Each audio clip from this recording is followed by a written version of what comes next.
people tell me, oh, Manuel, I've been listening to your podcast for so long. I want to thank you so much for your value.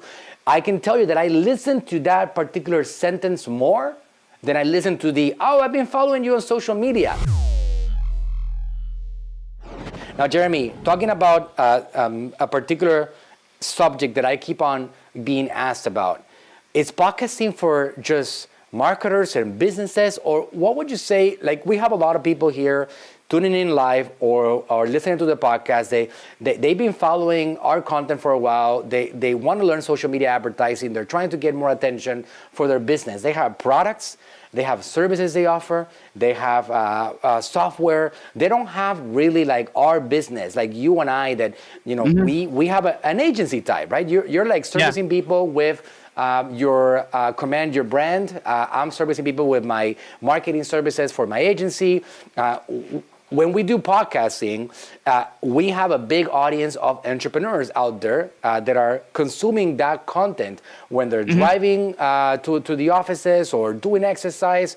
Because people that are professionals, they tend to not sit down and consume video. Because these guys that are professionals, they actually generally, they don't have the time to do that. They don't have the time to sit down and watch Facebook or Instagram, etc. So our audience is really on podcasts. They really are there consuming that content. But what would you say? Because I am of the opinion, I have not personally seen many people that I know personally very successfully get this done.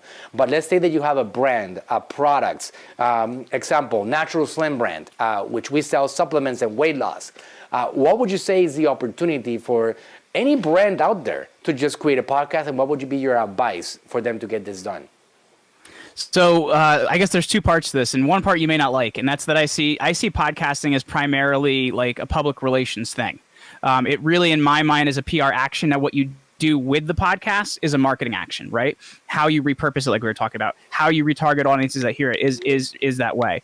So the thing I want brands to understand is you don't just turn this thing on and it's a lead engine. You know what I mean? I think a lot of times people have this false idea that, you know, I'm going to just go on a podcast and the leads are just going to roll in. That may happen. Like, we've had clients that, like, hey, you know, they have a health product, they're on a podcast, they sold $50,000 worth of product on that podcast, and that was awesome. But the key point to it is it's a public relations thing. You're creating trust with people that haven't heard of you before. You're going to say something?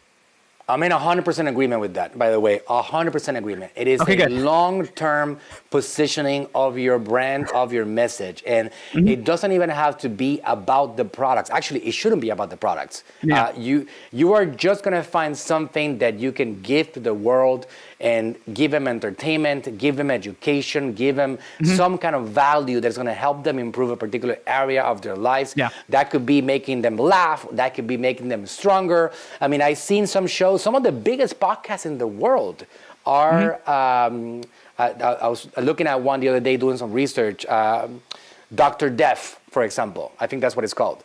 I listened to that one, yeah.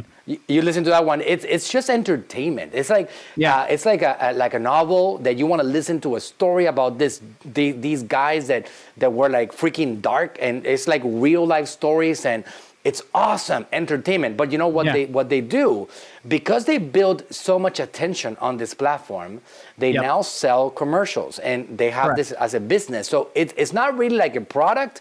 They are a media company. They are providing education and value and entertaining people, and now they can actually sell Facebook type. They can sell advertising like Google, like Facebook, like CNBC, etc. So that is a roadmap for if you want to build something long term. Like somebody like Dr. Berg, he's getting 2.5 million downloads a month right now. Would you say that's a lot on podcasting? No, that's more than 97% of the podcasts out there. So I would imagine that there's going to be a lot of brands that would die to pay Dr. Berg some money to be a part of the show, especially keto brands, right? Somebody that sells like a nut bag or like sells some kind of like keto-friendly desserts or whatever. They will pay a lot of money. So long term, this gives you security. So just going in line with what Jeremy said, it's a really long-term action, which is so incredibly important. I mean, I don't know. I'm sure that Jeremy, this is so at a whole different scale, because you've been doing it for so much longer than me and so much better than me. But in my case, I do a lot of social media content, and you know that. Again, we have a statistic that I'm always pushing. If we add up all the platforms, Facebook, LinkedIn, Instagram, YouTube, TikTok, which I'm not really active on recently, all these platforms, right? If you add them all up, I am averaging anywhere from 350 to 400 posts a week. So it's quite a bit. Still, when I go to events, when I go to activities, when I go to parties, which it's not the same with COVID, still, people tell me, oh, Manuel, I've been listening to your podcast for so long. I want to thank you so much for your value. I can tell you that I listen to that particular sentence more than I listen to I've been following you on social media. For some reason, that's just the way it is. So it is a long-term positioning. Yeah, that's the really, really, really key point. Like a podcast is the best positioning and the best relationship building tool you can have. And that's why I really appreciate that you made the comparison with radio earlier, because I think at the same time, like, you get better exposure on a podcast than you'd ever get on radio, right? Because people, if they're on radio as like a guest, they're on there for like 6 minutes at the most or something like that. Like on a podcast, like episodes are, we're here for an hour, mine are 45 minutes. Like people are spending a substantial amount of time with you. So the relationship building and the trust building is vital.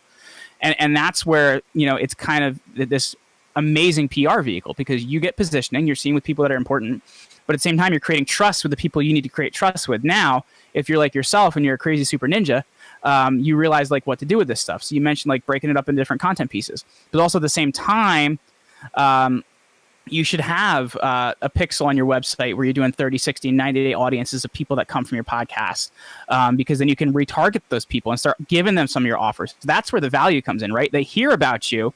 The value and where you make money is by retargeting the people that have heard about you, because now they've gotten past the awareness thing, and the money is after the awareness.